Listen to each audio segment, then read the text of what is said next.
नमस्कार दोस्तों। आज हम जिस राज्य पर चर्चा करने जा रहे हैं उस राज्य का नाम है उड़ीसा।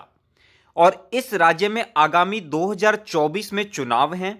तो आज हम इस वीडियो के माध्यम से जानेंगे कि इस राज्य में कितनी विधानसभा की सीटें हैं, कितनी लोकसभा की सीटें हैं, कितनी राज्यसभा की सीटें हैं और इस राज्य में कितने जिले हैं और कौन कौन सी पॉलिटिकल पार्टीज हैं जो कि यहाँ पर कार्यरत हैं। तो चलिए इस वीडियो में हम ये सारी चीजें जानने की कोशिश करते हैं। तो सबसे पहले आप देख रहे हैं, तो अगर हम बात करें उड़ीसा के जिले को, उड़ीसा राज्य को 30 जिलों में बांटा गया है। और अगर हम बात करें तो आप देख सकते हैं कि ये उड़ीसा का मैप दिखा रहा है आपको कि उड़ीसा कहां पर है हमारे इस भारत के नक्शे पर। अब अगर हम बात करें तो इस टाइम जो हमारे इस राज्य के मुख्यमंत्री हैं वो नवीन पटनायक जी हैं, जो कि कौन सी पार्टी से है, बीजेडी से, बीजू जनता दल इस पार्टी का नाम है। और अगर हम बात करें कि विधानसभा की कितनी सीटें हैं तो यहां पर 147 सीटें हैं, जिसमें से अगर हमारे को सरकार बनानी है तो 74 सीटों की जरूरत रहती है। अब इसमें हम आगे इसमें चर्चा करेंगे कि 2018 का 2019 का क्या आंकड़ा रहा था, क्योंकि 2019 में उड़ीसा राज्य में चुनाव हुए थे। अब अगर हम बात करें लोकसभा की तो लोकसभा में 21 सीटें और राज्यसभा में 10 सीटें इस राज्य से निकाली जा रही हैं। अब आगे बात करते हैं, ये हैं हमारे इस राज्य के मुख्यमंत्री नवीन पटनायक जी।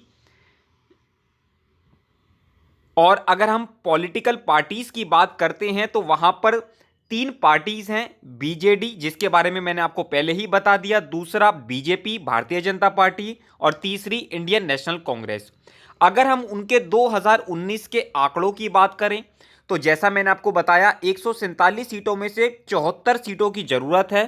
और भारतीय जनता दल ने बीजू जनता दल ने अपने अकेले के दम पर 112 सीटें लाने में ये कामयाब रहे हैं। और मैं आपको ये भी बताना चाहूंगा कि ये जो नवीन पटनायक जी है ये सन 2000 से इस राज्य के मुख्यमंत्री है। ऑलमोस्ट इन्हें 25 साल होने वाले हैं। तो कहीं ना कहीं ये बहुत बड़ी बात है। और अगर बीजेपी के पॉइंट ऑफ व्यू से हम देखें तो इस राज्य में अभी बीजेपी का गढ़ नहीं है। बीजेपी को अगर सत्ता लानी है अपनी तो उसको बहुत ज्यादा प्रयास करने की जरूरत है।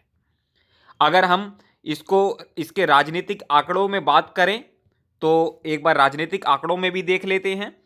यह है जो पूरा मैप है पॉलिटिकल वाइज। कहीं कहीं जो मुख्य पार्टीज हैं उसके बारे में मैंने आपको बता दिया, भारतीय जनता दल, भारतीय बीजू जनता दल, भारतीय जनता पार्टी और इंडियन नेशनल कांग्रेस, वो सब आप इसमें देख पा रहे हैं। तो इसी तरीके की चर्चाएं हम आगे लाते रहेंगे।